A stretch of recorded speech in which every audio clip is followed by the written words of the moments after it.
The air in the Dallas boardroom is thick with the kind of confidence that only comes from owning the world.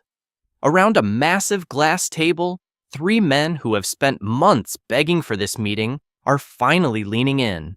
They are desperate. They are losing nearly $60 million a year, and they are about to make a pitch that sounds, to everyone else in the room, like a total joke. Reed Hastings clears his throat, screws up his courage, and says the number, $50 million. John Antioco, the high-powered CEO of Blockbuster, does not counteroffer. He does not ask for due diligence. He just struggles not to laugh. In that single, quiet moment of dismissal, a multi-billion-dollar empire begins its slow-motion collapse into extinction, and a struggling startup begins its journey toward a $400 billion throne. Blockbuster held all the aces, the brand, the power, the resources. They had Netflix beat hands down, but they just could not see the future through the glare of that glass table. To understand why this moment is so explosive, you have to remember what the world looked like in 2000. Blockbuster was not just a store, it was a cultural ritual. On a Friday night, you did not stream anything. You got in your car, drove to one of nearly 7,700 blue and yellow stores, and paced the aisles. By the end of that year, Blockbuster was a behemoth, but they had a secret, uncomfortable reliance on something everyone hated: late fees. In 2000 alone, Blockbuster collected nearly $800 million just from people returning movies a day late. That was 16% of their entire revenue. Then there was Netflix. At the time, they were a tiny DVDs by mail service with about 300,000 subscribers. To Blockbuster, they were a flea. Netflix had 100 employees and was burning through cash at an alarming rate. That year, they were facing losses totaling $57 million. On one side, you have Reed Hastings and Mark Randolph, the co-founders of Netflix. Hastings is the strategist, the man who would later admit he did not even foresee how big Netflix would become. Randolph is the first CEO, the man who wrote "That Will Never Work," a title inspired by everyone who doubted them. Joining them is Barry McCarthy, the CFO, who would later describe the meeting as being laughed out of the office. On the other side sits John Antioco, the chairman and CEO of Blockbuster. Hastings describes him as wearing an expensive suit and appearing completely relaxed. Antioco was a retail legend who had turned around massive brands.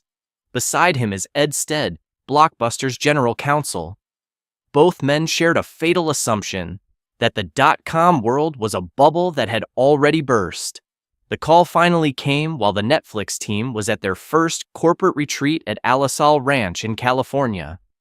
After months of silence, Blockbuster suddenly gave them less than 12 hours' notice to be in Dallas. They did not hesitate.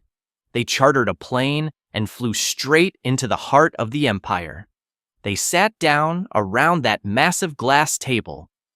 After a few minutes of small talk, Hastings and Randolph made their pitch. Blockbuster should purchase Netflix, and Netflix would develop and run Blockbuster.com as the company's online video rental arm. Antioco listened. He nodded. Then he asked the price. Hastings leaned in. $50 million, he said. The reaction was immediate. Randolph remembers the laughter. McCarthy says they were just about laughed out of their office. Antioco flatly declined. His reasoning? The dot-com hysteria is completely overblown. Netflix went public in 2002. At that time, Blockbuster was still 100 times larger, $5 billion in value compared to Netflix's $50 million. Blockbuster hit its absolute peak in 2004, boasting 9,094 stores and over 84,000 employees. But the world was shifting. In 2007, Blockbuster finally tried to fight back with Total Access. It was working so well that Netflix actually felt threatened, but internal politics destroyed it. Activist investor Carl Icahn opposed the costs, forced Antioco, and brought in Jim Keyes.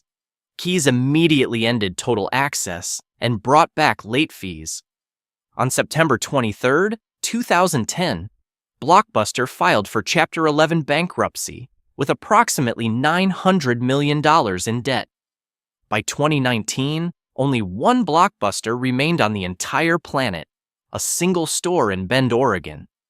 Meanwhile, as of April 2026, Netflix's market cap is approximately $390 to $435 billion. The real lesson is about the danger of a process culture versus an innovation culture. Blockbuster prioritized efficiency over evolution.